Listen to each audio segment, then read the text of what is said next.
Nagaa isiniif haa baay'atu hordoftoota chaanaalii kootii Ashamaa harka fuunee akkam jirtu nagaa keessanii ani nagaadha obboleettiin keessanii baga nagaa taatan isiniin jedha.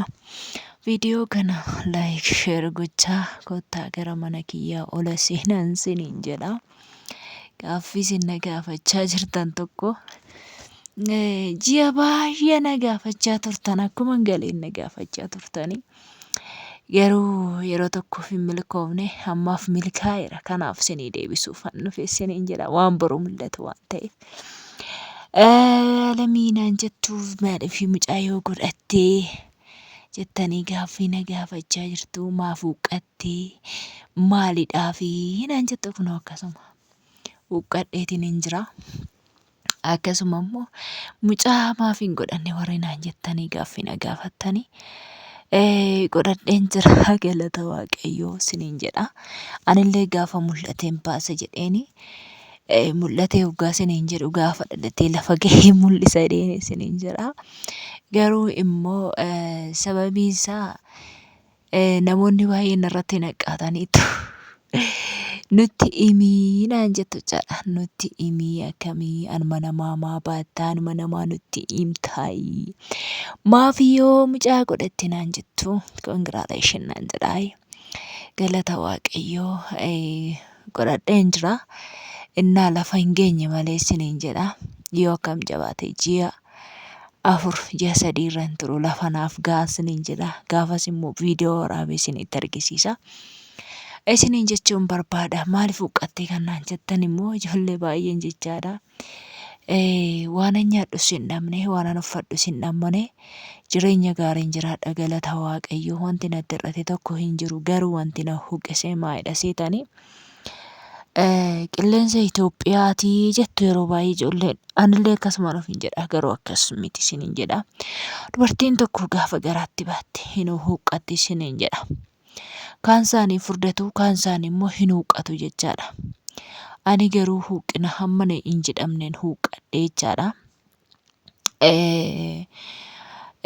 Bakka qo'a deemee ilaalee tanan mucaan nama huqqisadhanii mucaan godhadhe ta'uu isiniin jedha.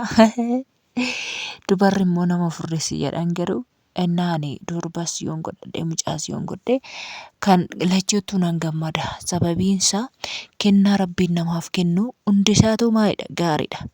Ijoolleen tokko tokko dhiirotatti gammadanii durbootatti immoo hin gammadan jechaadha. Waaqayyo kan namaaf kennu dhala kennaa gaarii godhee namaaf kenna waan ta'eef dhiiraaf dubara jedhee gosaan gargar hin baasne jechaadha. Gargar baasee ishii tokko olaantuu godhe ishii tokko gadaantuu hin goone isiniin jedha. Kanaafuu ani lamaan keessaa tokkoon argadhe lachuuttiyyuu gammaduudha isiniin jechuun barbaada. Garuu huqqina akkasitti maal ta'e hin huqqadhe gaafa hin jedhu. Tokkoffaa hojiilee nan dalaga waan ta'eef sila saniitiif ta'a laata kanan jedhu jechaadha. Hojii hoggaa isiniin jedhu jira mitiiree hojii humnaa hojjechuun biyya keessa jirra waan ta'eef hojii humnaan dalaga jechaadha. Nagarramtu barkaan keessan ijoollee ergan galee ganaadha bara hoggaan kiyya. Ji'a tokko naaf jechaadha hoggaa guutuudhaaf. Waggaadhuma tokko odoon hin guutin mucaa godhadhayyuudhaan natti muddamtanii na gaggaafattan. Na gaggaafattan isiniin jira. Innaa mucaa godhachuudhaaf waan baay'ee nama gaafata lammaffaa godhachuuf hoggaa isiniin jedhu gaafa mucaa godhattan bakka guddisuudhaaf in ulfaata jechaadha. Ulfinni isaa akkam seetanii biyya ormaa hojjechaa xaarii hojjechaa baane hojii keenya salaa beektu waan ta'eef gaafa asii dhuftee immoo mucaa baattee adeemtu immoo godaatiidha jechaadha.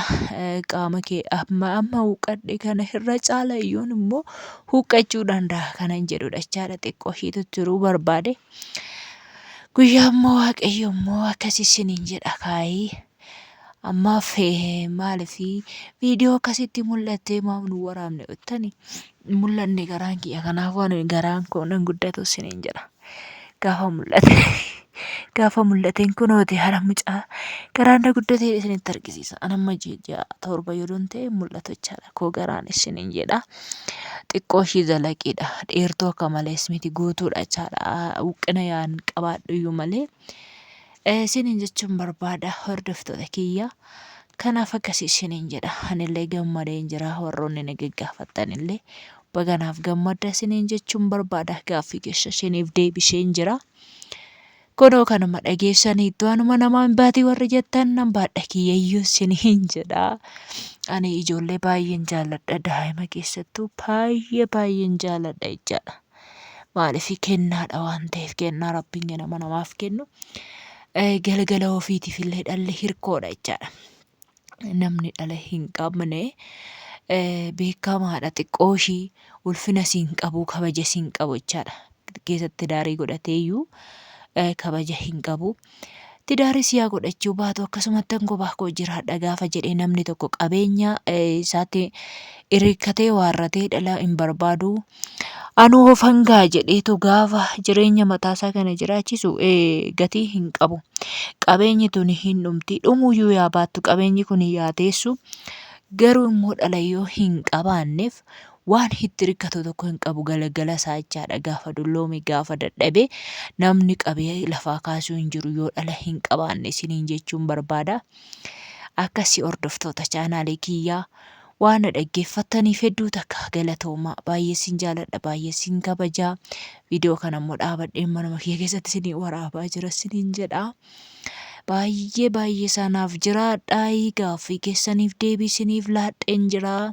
Warri gurra qarqar gootanii dhaggeeffattanii ulfaadhaa kabajamaa isiniin jechuun barbaada.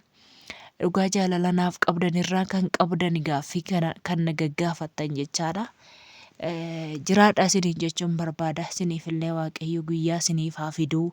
Yeroo gaarii turtii gaarii naaf qabaadhaa. Baay'ee.